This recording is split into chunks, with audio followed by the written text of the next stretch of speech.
bertepatan dengan Hari Kesadaran Nasional ya. Nah, pendengar kita bersama di Dialog Lintas Makassar pagi kami hadirkan untuk Anda dengan topik di pagi hari ini terkait dengan penipuan yang berkedok sumbangan ya. Nah, kami bersama dengan narasumber kami di pagi hari ini Bapak Abdul Wahab Tahir, Ketua Komisi D DPRD Makassar, dan juga psikolog dari Universitas Negeri Makassar Ibu Widya Stuti. Nanti juga ada dari Sekretaris Umum Dewan Masjid Indonesia Bapak Ustadz Hasid ya. Nah, bersama di pagi hari ini kita membahas mengenai penipuan berkedok sumbangan ya, dan pendengar kami sampaikan bahwa mungkin jika Anda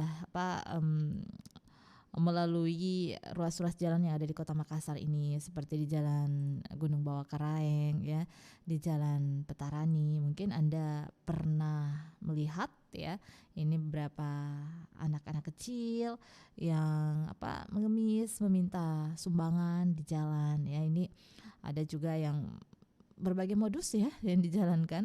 Nah, ini dari Dinas Sosial Kota Makassar juga memang mengaku sering kali menemukan minta sumbangan fiktif di Kota Makassar ya. Dan dikatakan salah satu ciri peminta sumbangan fiktif yakni dilakukan oleh anak-anak. Nah, pendengar, selain itu juga disampaikan bahwa anak-anak itu dijadikan objek oleh orang tua untuk meminta sumbangan agar muncul kesan empati ya pengendara terhadap anak. Nah, selain itu juga peminta sumbangan fiktif itu memilih kadang-kadang waktu yang tepat untuk turun ke jalan. Misalnya seperti ada bencana alam ya. Nah, ini modusnya bencana alam, minta sumbangan Palestina gitu. Nah, ini kadang-kadang juga modusnya sumbangan masjid, panti asuhan. Nah, di Bulukumba juga beberapa waktu yang lalu mungkin pernah ditemukan kasus serupa ya, bahkan setiap hari bisa memperoleh sumbangan hampir 6 juta. Ini mengalahkan gaji-gaji pegawai negeri ini. Baik, pendengar, peminta sumbangan fiktif itu kerap beroperasi di area lampu lalu lintas yang padat kendaraan seperti Jalan AP Petarani ya. Nah, ini pasti Anda sering mendapatkan ini di bawah flyover Makassar, Jalan Ratulangi, Jalan Bawah Karaeng ya. Dan ini tentunya mengganggu arus lalu lintas ya, bisa mengakibatkan kemacetan, dan ini juga dikeluhkan oleh masyarakat ya, apalagi di tengah pandemi COVID-19 saat ini. Dan ya, pendengar, kita bersama dengan narasumber kami Bapak Wahab Tahir, Ketua Komisi D DPRD Makassar. Assalamualaikum warahmatullahi wabarakatuh. Selamat pagi Pak Wahab. Ya, assalamualaikum warahmatullahi wabarakatuh. Selamat pagi. Iya, apa kabar Pak? Di pagi hari ini sehat? Alhamdulillah sehat-sehat. Baik, Pak Wahab, kita juga bersama dengan psikolog dari Universitas Negeri Makassar, Ibu Widya Stuti. Selamat pagi. Assalamualaikum warahmatullahi wabarakatuh. Selamat pagi. Assalamualaikum warahmatullahi wabarakatuh. Apa kabar Bu di pagi hari ini? Alhamdulillah sehat Mbak Dia, Mbak Deni. Ya, Pak Wahab, ini sekarang ya di tengah pandemi COVID-19 ini semakin marak aksi-aksi penipuan ya. Ini praktek nakal berkedok sumbangan fiktif seperti itu. Nah, ini kalau kita melihat di ruas-ruas jalan seperti di bawah flyover, jembatan flyover, di jalan Gunung Bawah Karaeng, ini biasanya banyak anak-anak yang minta sumbangan. Bukan hanya sebenarnya anak-anak juga sih, tapi banyak modus-modus penipuan berkedok sumbangan. Misalnya sumbangan minta bantuan masjid ya, nah panti asuhan dan sumbangan Palestina. Ini banyak hal yang kita lihat sekarang ini. Ini sebenarnya bagaimana Anda sebagai anggota DPRD berkomentar terkait hal ini dan keberadaan pemerintah Kota Makassar untuk menangani hal ini, Pak Wahab? Ya, saya harus menyatakan bahwa sangat prihatin saja ya, sangat prihatin terhadap kejadian tersebut, keadaan tersebut, dan sekali lagi saya katakan peran pemerintah harus hadir di dalam masalah-masalah sosial seperti ini. Jelas sekali motifnya adalah motif ekonomi dan modusnya adalah penipuan kan. Itu di prakteknya dilakukan di jalan-jalan atas nama macam-macam, atas nama inilah, itulah, apa segala macamnya. Lebih banyak mereka mencoba mengeksploitasi isu-isu bencana ya, termasuk isu Palestina. Peran pemerintah seharusnya sih sebenarnya harus hadir di dalam keadaan tersebut, memberikan solusi, memecahkan masalah yang memang jadi problem karena kemudian ternyata sebagian besar pelaku tidak ber-KTP dan ber-KK Makassar, kan seperti itu. Itu didapati, kami dapat laporan dari mitra kami di dinas sosial. Kalau ditanya peran dinas sosial hari ini, kita minta maaf kepada seluruh masyarakat. Dinas sosial ini kami lagi telisik, lagi amati betul. Dan kami mendorong pemerintahan untuk segera melakukan grounded dalam rangka resetting, dalam rangka peningkatan kualitas mutu layanan kita kepada masyarakat. Insya Allah dalam waktu tidak lama lagi akan ada kebijakan Pak Wali Kota soal resetting, sehingga hal-hal kerja-kerja kedinasan sosial itu akan semakin nampak dan kelihatan di tengah-tengah masyarakat. Baik. Persoalan ini sebenarnya persoalan problematika sebuah kota metropolitan dengan segala macam embel-embel masalah sosial. Tetapi sekali saya katakan, peran kita harus hadir semua, pemerintah harus hadir, DPR harus hadir memberikan solusi. Langkah yang paling efektif yang kita lakukan sekarang adalah menghimbau kepada masyarakat untuk tidak memberikan. Kalau entah masyarakat ingin menyalurkan bantuannya, banyak lembaga-lembaga resmi, baik itu dikelola oleh negara maupun dikelola oleh swasta, yang kemudian bisa kita salurkan secara bersama-sama, karena prinsip manusia itu kan makhluk sosial, sehingga kepekaan sosial itu yang kemudian dimanfaatkan dalam tanda petik oleh oknum-oknum yang tidak bertanggung jawab. Saya pikir seperti itu. Baik. Nah, kita ke Ibu Widya Stuti ya, pengamat psikolog dari Universitas Negeri Makassar. Ibu Widi, ini anak-anak juga banyak dilibatkan ya untuk mengemis, meminta sumbangan seperti itu. Nah, ini dari sisi psikolog ini sebenarnya kemana peran orang tua, Ibu Widi, dan ya ternyata juga sebenarnya orang tua ikut terlibat dalam aksi seperti ini, menyuruh anaknya untuk meminta sumbangan, mengemis di jalan, Ibu Widi. Baik, terima kasih ya Mbak Dian. Selamat pagi Bapak Ketua Fraksi Golkar DPR Kota Makassar. Jadi kita melihat memang banyak anak-anak yang kemudian dimanfaatkan oleh orang tuanya untuk kemudian turun ke jalanan dan meminta sumbangan pada masyarakat.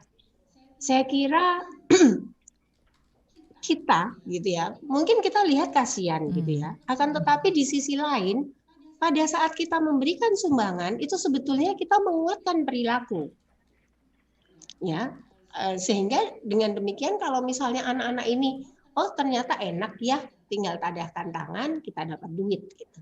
Nah, kalau mindset itu terbentuk sedemikian rupa pada anak-anak, jadi akhirnya itu yang nanti akan dikembangkan sampai masa dewasanya. Mereka akan kemudian malas bekerja, mereka cuma tinggal menadahkan tangan saja. Jadi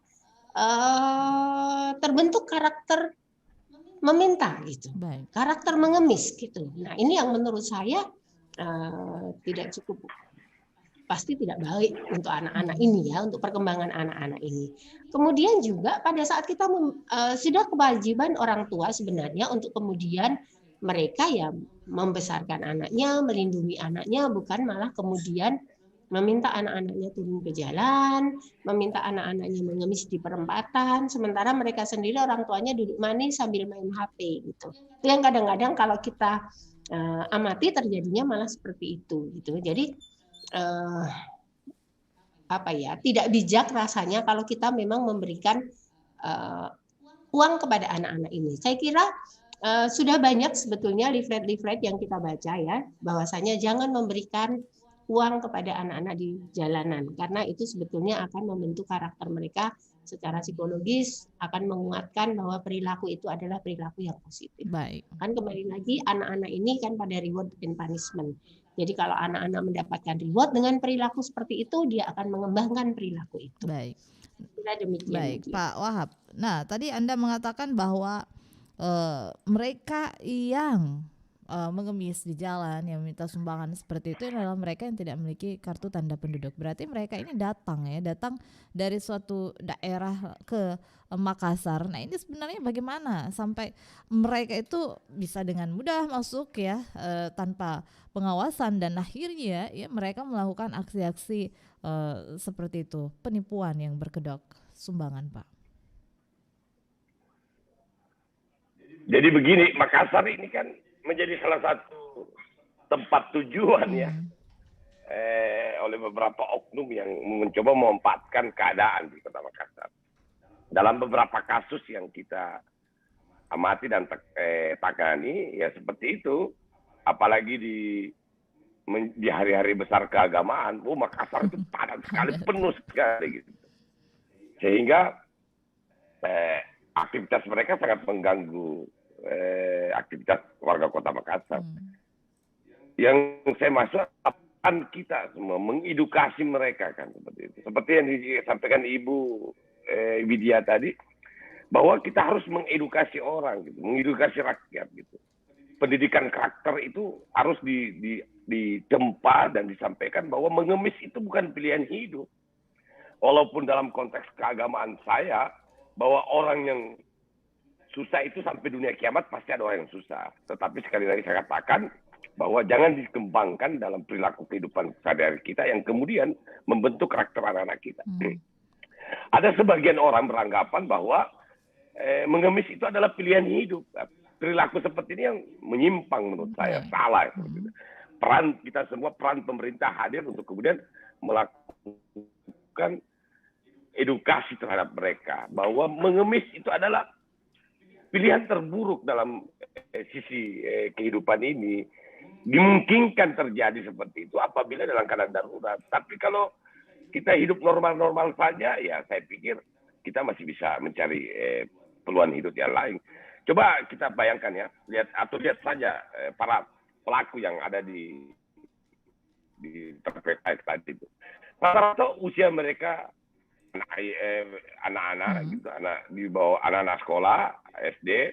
Lantas kemudian yang mengawasi itu adalah orang-orang yang menurut saya masih bisa bekerja dengan baik. Benar. Dibanding dengan para penyandang disabilitas, mereka seharusnya marah dengan para penyandang disabilitas di dekat rumah saya di Antang, yang sampai hari ini mereka tidak mau ngemis. Mereka berusaha menjual gitu, souvenir atau makanan.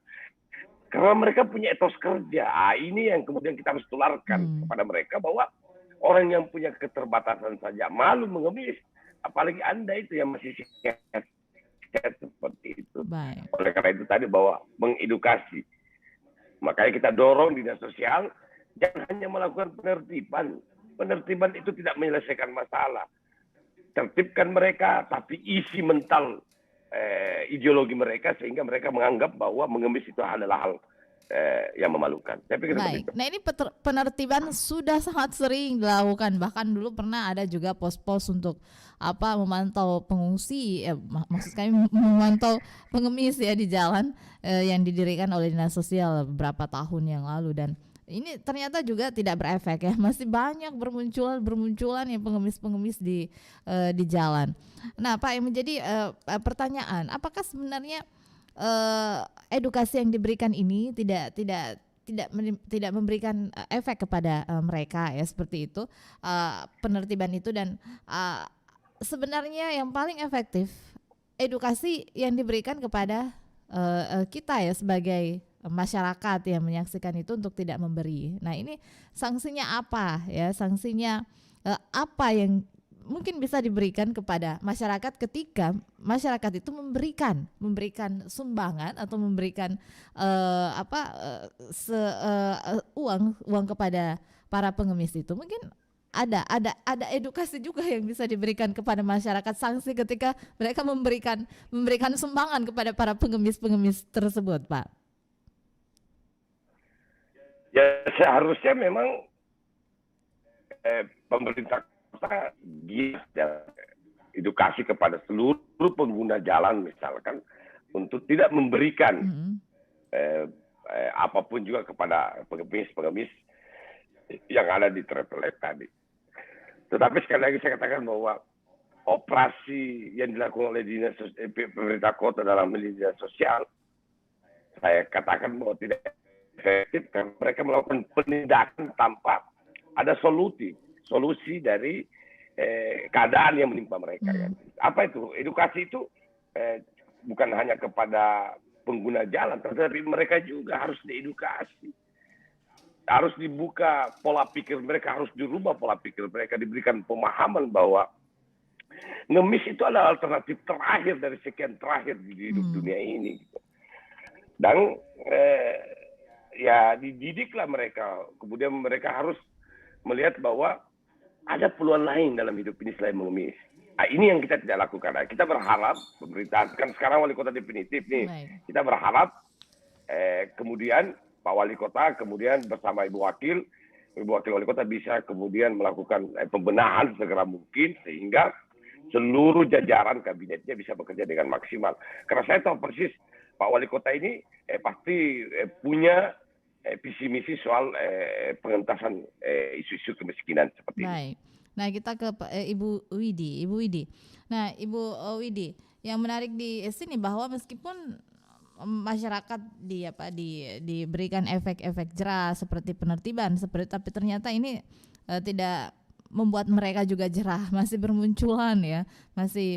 bermunculan pengemis-pengemis baru seperti itu. Nah ini sebenarnya dari sisi Anda melihat bahwa seperti apa sih persoalan-persoalan yang dialami oleh mereka, Pak Ibu Widi? Baik, saya setuju ya dengan Pak Wahab yang disampaikan Pak Wahab tadi, bahwasannya sebenarnya yang paling utama diubah itu sebenarnya adalah mindset. Baik mindset pemberi maupun mindset yang meminta gitu. Ya, Pak Wahab tadi sudah sampaikan bahwasanya mengemis itu adalah pilihan terakhir di saat mana sudah tidak ada lagi jalan yang lain. Tetapi kan sebetulnya masih ada jalan. Ya, kita bisa melihat sebenarnya masih ada jalan karena orang-orang yang sebagai orang tua ya yang kita lihat juga masih cukup sehat gitu. Sehingga sebetulnya hanya karena mereka merasa dengan dalam tanda kutip menjual kemalangan anak-anaknya, mereka bisa dapat uang dengan mudah gitu. Nah, mindset si anak sendiri ini yang harus dirubah gitu ya. Jadi dulu rasa-rasanya kita tahun berapa ya? 2002 ya, saya ingat 2002 udah 20 tahun yang lalu gitu ya. Kita memang membina anak-anak jalanan ya. Jadi waktu itu kita berikan pelatihan kepada orang tuanya, kita tanyakan dia itu hobinya apa, keinginannya seperti apa. Kalau misalnya ada bapaknya kita lihat Mas, apa yang bisa Bapak lakukan untuk menghidupi keluarga Bapak waktu itu 2002. Oke, saya hanya bisa tarik becak, dibelikan becak di pantau, tapi ending-endingnya juga akhirnya becaknya dijual. Ibunya diberi pelatihan menjahit, diberi pelatihan salon, diberikan modal berupa mesin jahit, peralatan salon, ending-endingnya juga kembali lagi. Ya, jadi memang perubahan mindset ini yang saya kira memang paling penting sehingga mereka tidak kembali ke jalanan lagi. Jadi mindset siapa yang harus diubah? Mindset kita ini sebagai orang yang melihat pengemis itu untuk tidak memberikan uang. Harusnya seperti itu ya, Bu ya. Menurut Anda? Iya, benar. Ya, karena apa? Karena kita mendidik mereka untuk menjadi menengadahkan tangan. Walaupun benar memberikan rezeki kita itu adalah rezeki yang bagiannya mereka gitu ya. Kalau dari sudut pandang agama kan begitu. Di dalam rezeki kita itu ada rezekinya orang lain. Tetapi menurut saya berikanlah rezeki itu ke tempat yang tepat gitu. Jadi kalau memang mau sumbang ya sumbanglah ke tempat yang memang seharusnya. Ya, karena kadang-kadang kalau mau menelisik gitu ya. Banyak loh yang mereka turun di jalanan pengemis, ternyata kalau kita cek, kita recheck, mungkin tadi Bapak sudah sampaikan banyak loh yang KTP-nya bukan Makassar gitu ya. Kalau kita cek ke rumahnya, mungkin kita yang sering beri pengemis di jalanan, mungkin ya mereka jauh lebih kaya raya dibanding kita gitu. Ya, karena banyak case gitu, banyak case yang kita lihat yang akhirnya jadi pengemis viral. Kalau kita lihat di medsos banyak, ternyata rumahnya 3 lantai gitu di kampungnya sana gitu. Karena kan di beberapa tempat memang ada daerah yang memang dia penghasil pengemis gitu. Jadi memang mereka pergi ke Jakarta gitu, itu memang untuk mengemis gitu. Dan mereka bisa membangun rumah 3 lantai, punya mobil mewah, ya. Yang terlihat itu sebetulnya belum tentu seperti yang terlihat gitu, ya.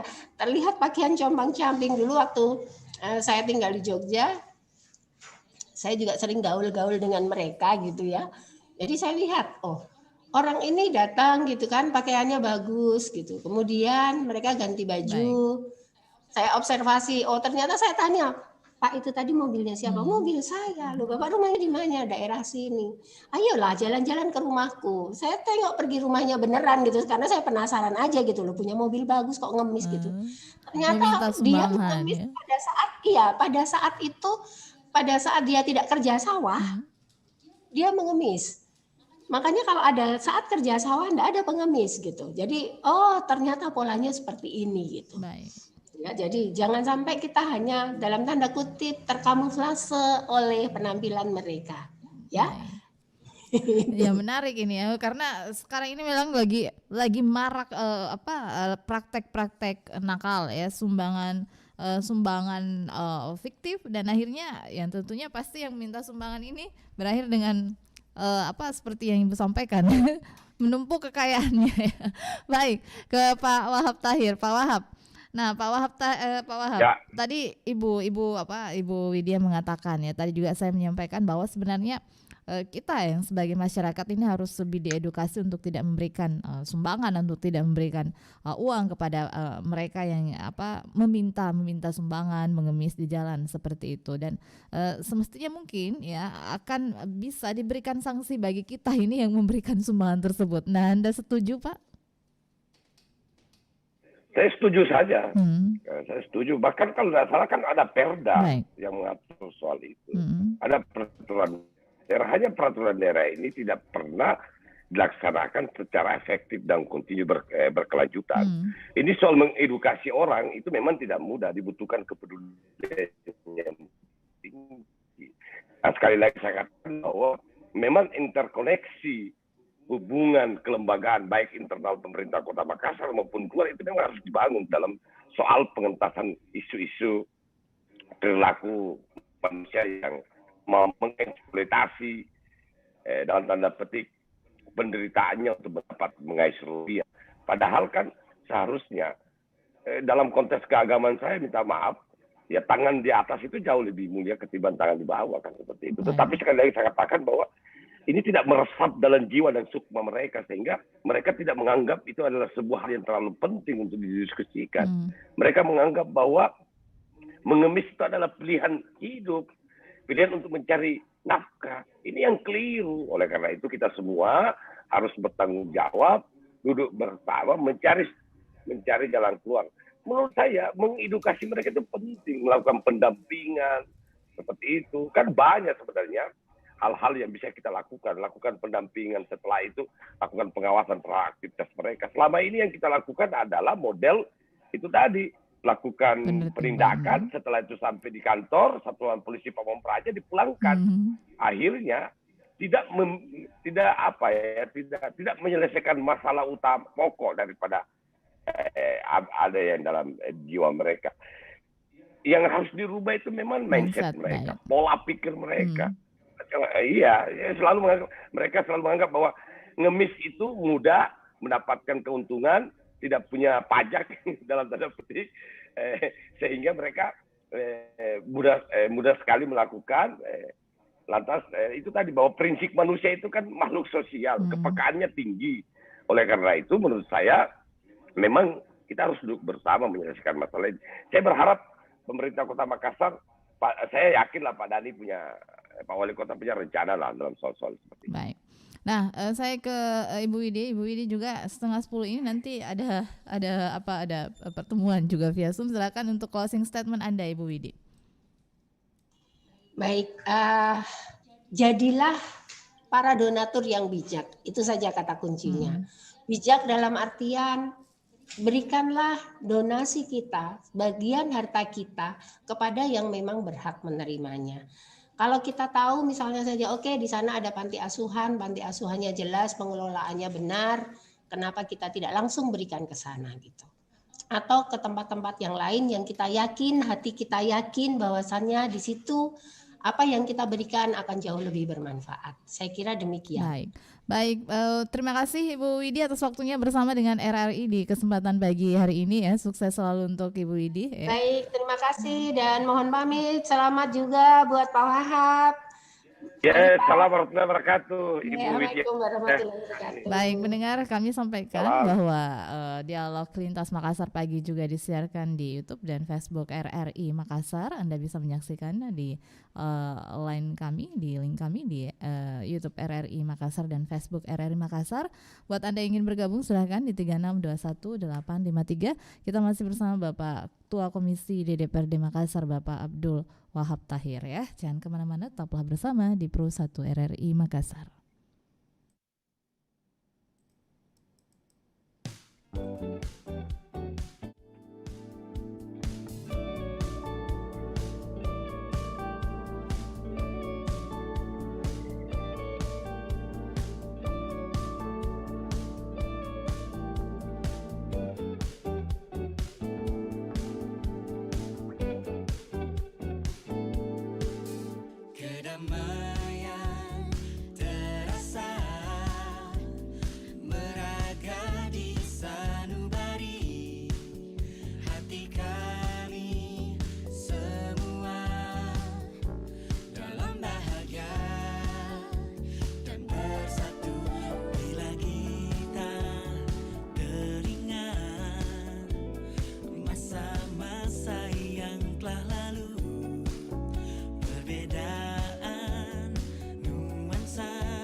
Ya, persaudaraan dari Habibi dan Nikita Dompas saya hadirkan untuk menemani Anda yang lagi santai, yang lagi berkendaraan, mengemudikan kendaraan Anda di pagi hari ini ya. Apa kabar? Hati-hati di jalan buat Anda ya. Mengemudikan kendaraan tentunya dengan kecepatan yang standar-standar aja ya. Jangan ngebut. Baik, bersama saya Dani masih menemani Anda pendengar Pro 1 RRI Makassar ya, saat ini lagi bersama di Dialog Lintas Makassar pagi. Buat yang ingin bergabung bersama dengan penipuan berkedok sumbangan di 3621853, topik kita untuk edisi hari ini bersama dengan Ketua Komisi DPRD Makassar Bapak Wahab Tahir dan juga bersama dengan Ustadz Hasid ya, Sekretaris Umum Dewan Masjid Indonesia. Baik, kita sapa Pak Hasid yang saat ini bersama dengan kami via line telepon. Selamat pagi, Assalamualaikum warahmatullahi wabarakatuh, Pak Hasid. Baik, Pak Hasid, kita juga bersama dengan Ketua Komisi DPRD Makassar Pak Wahab Tahir, mungkin bisa saling menyapa Pak.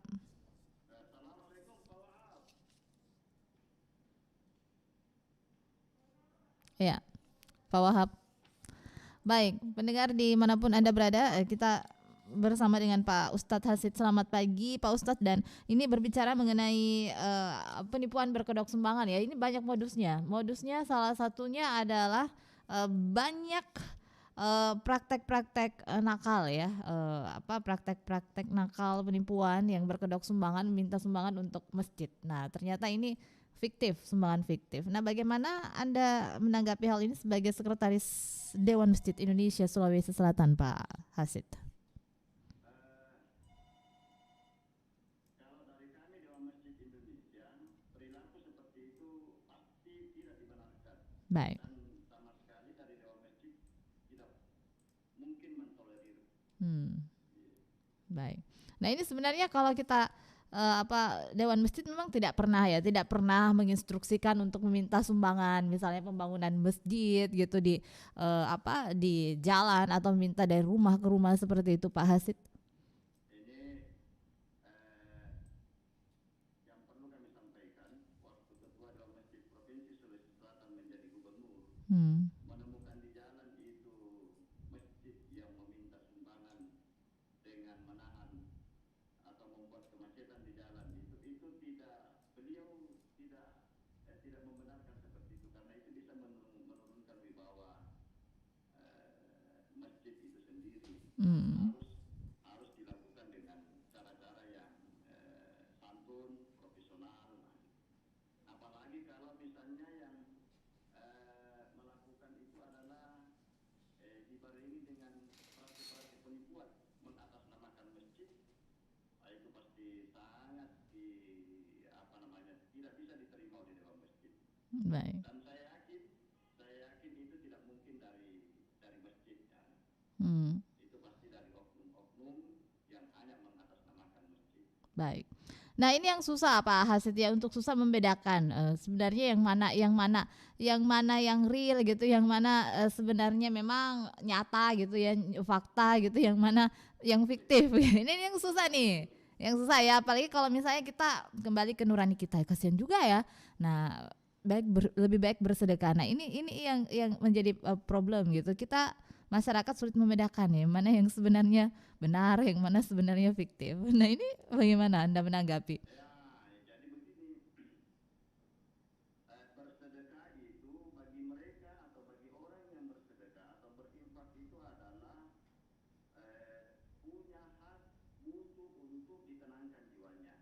Baik. Makanya perintah zakat, perintah sedekah di dalam Al-Quran itu kan disebutkan misalnya di dalam Al-Quran surat Taubah ayat 103. Khudh min amwalihim sadaqatan tutahhiruhum wa tuzakkihim biha wa shalli 'alaihim inna salataka sakanun lahum. Jadi orang yang sudah diambil zakatnya itu perlu kita doakan mereka. Perintah Allah di dalam Al-Quran. Perlu kita doakan mereka, karena dengan doa itu adalah sesungguhnya kita menenteramkan jiwanya. Nah, semua orang butuh kejelasan arah atau tujuan apa yang disedekahkan, apa yang diinfakkan. Nah, kalau misalnya tidak jelas, kan kita juga bisa membuat hati kita atau jiwa kita tidak tenang. Baik. Kalau misalnya sumbangan kita itu jelas sasarannya, bisa dilihat, bisa dirasakan manfaatnya oleh orang banyak, maka yang berinfak itu atau yang bersedekah itu kan akan merasa tenang, merasa senang sekali. Baik. Kalau misalnya disalahgunakan, itu juga bisa membuat amalnya juga, pahalanya bisa menjadi tidak ada, karena dia bisa jengkel-jengkel. Walaupun sesungguhnya orang yang bersedekah itu, orang yang beramal itu kan sangat ditentukan niatnya. Baik. Namun demikian, kalau sekiranya ada yang berinfak, bersedekah, lalu kemudian orang menyalahgunakan, insya Allah yang berinfak bersedekah itu pahalanya sudah sampai. Tetapi kalau ditahu lagi kalau itu disalahgunakan, nah itu tidak menjadi masalah. Baik. Saya ke pendengar. Halo, selamat pagi. Iya, selamat pagi. Assalamualaikum. Waalaikumsalam. Iya, dengan siapa? Dari Ibu Sofi. Baik, Ibu Sofi, ya silahkan. Iya. Assalamualaikum Pak Ustadz. Waalaikumsalam warahmatullahi wabarakatuh. Iya, begini ya,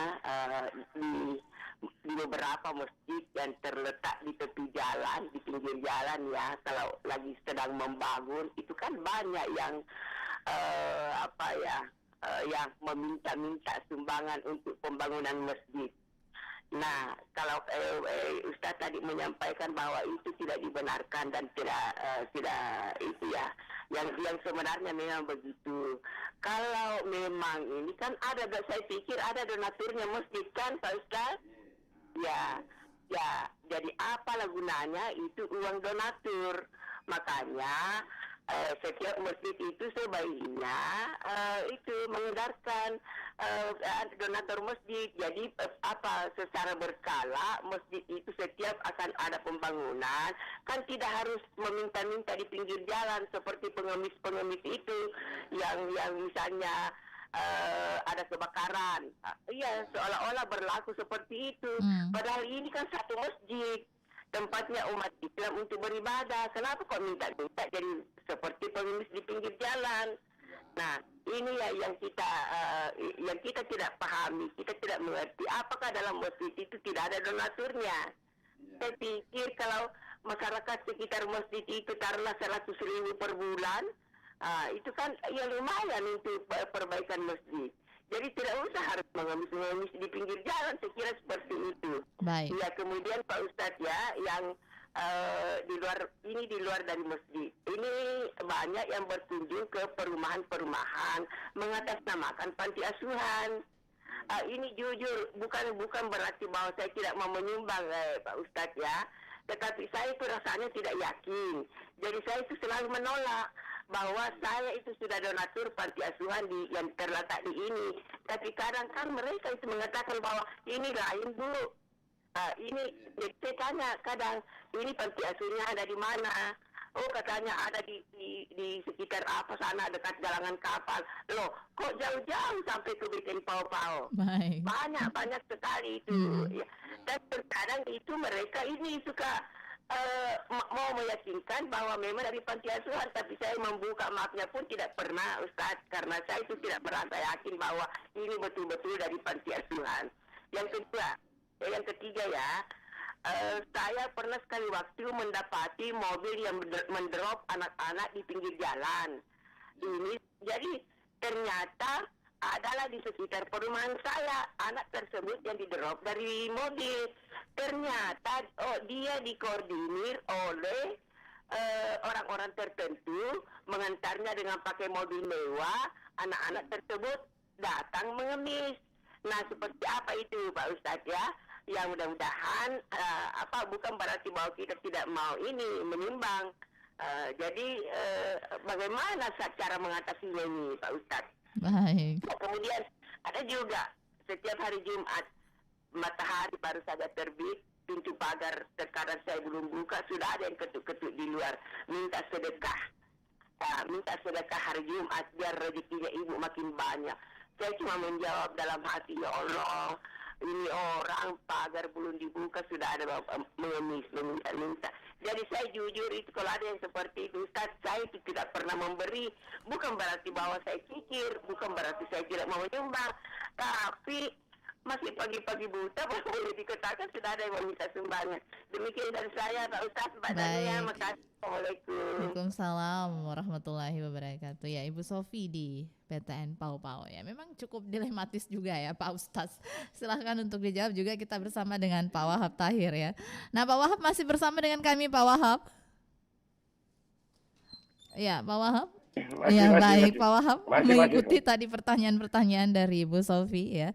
Baik, nanti Pak Wahab kebagian pertanyaan ini mengenai pendropan. Ya, melayani juga teman wartawan ini. Ya, okay. Baik, silakan Pak Ustadz Hasid dulu untuk menjawab Pak. Jadi yang pertama, sesungguhnya meletakkan celengan di halaman masjid atau di pinggir jalan itu sah-sah saja. Lalu kemudian yang jadi masalah itu adalah kalau ada indikasi atau kecenderungan sepertinya memaksa, kayak pengemis seperti yang Ibu Sofi tadi sampaikan. Itu saya kira perlu kita hindari dan insya Allah dari kami Dewan Masjid ini akan menyampaikan catatan penting ini kepada pengurus masjid di Sulawesi Selatan supaya tidak terlalu seperti itu caranya untuk meminta sumbangan di pinggir jalan. Yang jelas Ketua Dewan Masjid Provinsi itu tidak terlalu setuju kalau dengan gaya-gaya seperti itu. Nah, namun demikian tentu apa yang dilakukan masjid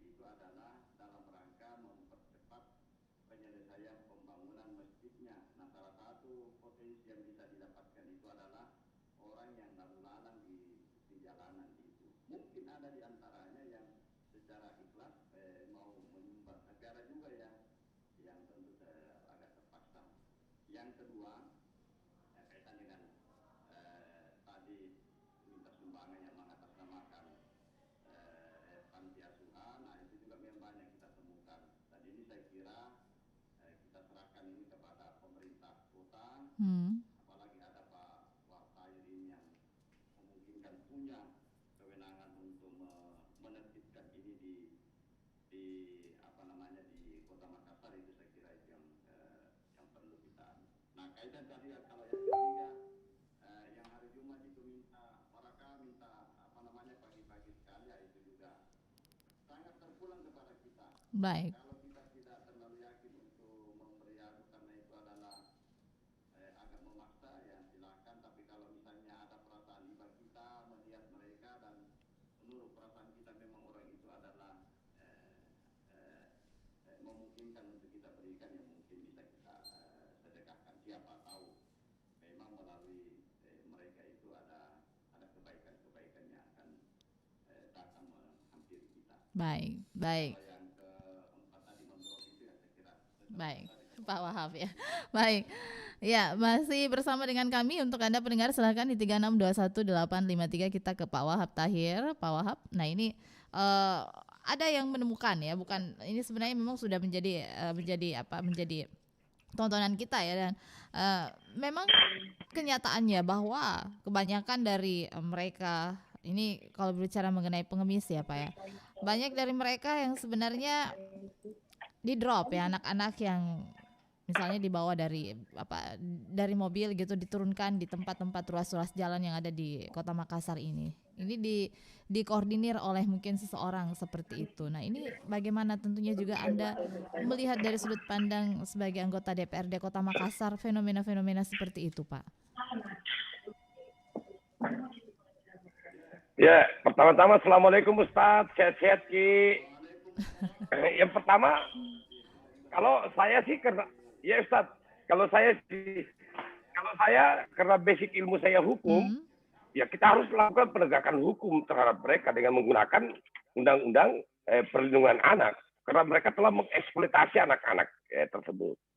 Ini masuk kategori sebuah kejahatan. Tapi sekali lagi saya katakan bahwa ini butuh kita duduk bersama, seluruh unsur kita duduk bersama untuk menyelesaikan masalah ini, kan seperti itu. Karena masalah ini kan sebuah masalah problematika sosial di kota besar yang kemudian itu tadi mereka mencoba mengeksploitasi dalam tanda petik kemiskinan mereka untuk meraih sebuah keuntungan atau motif ekonomi. Sekali lagi saya katakan seperti disampaikan oleh Pak Ustadz, agama kita memang sebenarnya melihat mengemis itu adalah sebuah alternatif terakhir dari kehidupan ini, sehingga tidak dimungkinkan sebenarnya orang melakukan hal tersebut. Tetapi sekali lagi kita harus duduk bersama, lakukan edukasi terhadap mereka, lakukan pengawasan terus-menerus. Lantas oknum yang eksploitasi anak-anak, kita kenakan aja undang-undang perlindungan anak biar supaya mereka dia menjadi jerah. Efek jerah itu penting dalam fungsi penindakan sehingga berulang lagi dan berulang-ulang terus seperti itu. Tetapi sekali lagi masalah pokoknya itu adalah kemiskinan, seperti itu. Kemiskinan dan pola pikir yang salah itu yang harus diselesaikan. Baik. Nah, Pak Wahab, apakah dalam waktu dekat juga tahun ini DPRD Kota Makassar akan menggodok peraturan daerah untuk menangani penipuan berkedok sumbangan fiktif seperti itu dan juga pengemis-pengemis yang semakin marak di tengah pandemi COVID-19 saat ini, Pak? Kita Dinas Sosial melakukan koordinasi dengan penyidik dalam hal ini jajaran kepolisian dan kejaksaan. Menurut hemat saya sebagai seorang yang pernah kuliah di Fakultas Hukum, dimungkinkan untuk dilakukan penindakan terhadap kejahatan undang-undang perlindungan anak. Karena anak-anak itu punya hak untuk meraih kehidupan, kebahagiaan hidupnya, bermain, sekolah, tapi hak-hak anak-anak tersebut kemudian terpasung, terambil, dieksploitasi oleh oknum-oknum yang tidak bertanggung jawab. Ini yang saya masuk harus dilakukan rangkap penindakan. Sebelum kita lakukan penindakan terhadap kejahatan tersebut, kita lakukan edukasi dulu. Seperti itu. Kita lakukan pemahaman, berikan pemikiran, edukasi pemikiran mereka. Dan yang masalah pokoknya adalah soal kemiskinan. Nah, itu yang harus kita selesaikan. Nah, Pak Wahab belum ada perda yang akan digodok untuk membahas persoalan ini, Pak. Saya berharap mudah-mudahan tahun ini, paling lambat tahun depan kita mencoba mengelaborasi kembali perda zakat kita, karena perda zakat kita ini terbatas jangkauannya kan seperti itu. Kita berharap bahwa dalam perda ini, perda zakat yang kita akan elaborasi nanti, kemudian akan mengatur semua hal soal zakat, bukan hanya zakat saja, sedekah, infak, dan termasuk tata cara pengolahannya yang harus akuntabel, dan tanggung jawab negara, tanggung jawab kita semua untuk kemudian berperan serta secara patuh diatur dalam perda itu, termasuk perilaku yang menyimpang tersebut. Kita akan buat sanksi, memberikan sanksi, karena perda itu sanksinya adalah sebuah pelanggaran, ya itu tadi bahwa kita harus berani memasukkan norma atau kaidah dalam perda kita tadi untuk memberikan sanksi kepada oknum-oknum yang mengeksploitasi anak-anak kita. Tetapi sekali lagi juga dalam perda itu kita berharap ada kewajiban kita semua, negara, untuk hadir menyelesaikan masalah pokok mereka. Apa itu kemiskinan dan kebodohan mereka yang mencoba-coba mengeksploitasi kemiskinannya untuk mengais rezeki di atas dunia ini. Baik, Pak Wahab Tahir. Nah, untuk Pak Ustadz Hasid sebagai closing statement Anda, silahkan Pak Ustadz.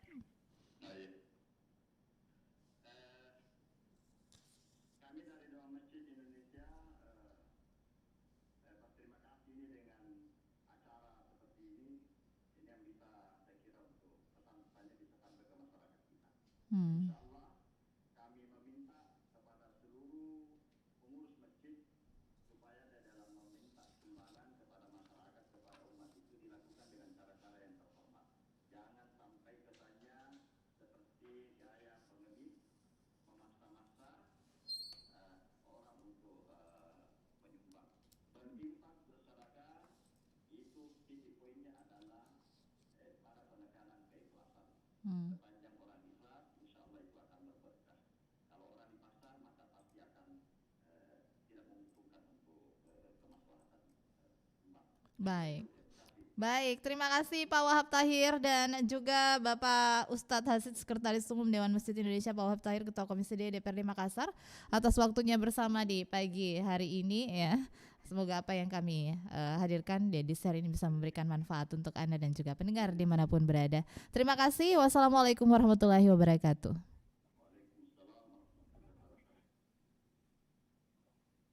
Iya, baik pendengar di mana. Salam warahmatullahi wabarakatuh. Ya, baik pendengar dimanapun Anda berada. Terima kasih untuk Pak Wahab Tahir tadi via Zoom bersama dengan kami dan juga Pak Ustadz Hasid, Sekretaris Umum Dewan Masjid Indonesia. Jadi memang ini agak-agak kembali ke kita juga ya, ketika kita melihat banyaknya mereka ya, para peminta-peminta di jalan ya, kita memang tidak tahu apakah ini sebenarnya fiktif atau betul-betul nyata gitu ya. Nah, kembali ke kita gitu. Kalau misalnya nggak yakin ya jangan diberikan ya, karena ketika misalnya seseorang akan memberikan sumbangannya, ini memang kita harus yakin dulu gitu. Nah, bagi mereka yang memanfaatkan situasi seperti ini, situasi pandemi, kemiskinannya dengan meminta-minta dan akhirnya melakukan penipuan, ya kembali juga ke dia ya, bahwa ya dosa yang bisa didapatkan bukan justru malah pahala gitu. Nah, ini yang sebenarnya harus ditertibkan juga oleh pemerintah Kota Makassar ya, jangan sampai ini memberikan rasa yang tidak tenang bagi masyarakat. Nah, pendengar di manapun Anda berada, tadi juga dari psikolog Universitas Negeri Makassar, bahwasannya sebenarnya kita harus menyetop aja, jangan memberikan sumbangan kepada orang-orang yang mungkin sebenarnya ya tidak diyakini. Sebaiknya langsung aja, misalnya kalau ke masjid, pembangunan masjid, kita cari alamatnya benar nggak ya, cari alamatnya gitu. Terus kemudian panti asuhan ya, langsung aja datang ke panti asuhannya. Nah, ini untuk menghindari suson juga ya, karena kalau misalnya kita udah hendak yakin kembali juga kita gitu ya, mengurangi pahala. Baik pendengar, kerja keras dari pemerintah Kota Makassar yang namanya kota metropolitan penuh dengan masalah problematika ya, pengemis ya, peminta sumbangan fiktif dan sebagainya. Masalah sampah adalah problem kota metropolitan. Saya Dani mengucapkan terima kasih, sampai jumpa. Wassalamualaikum warahmatullahi wabarakatuh.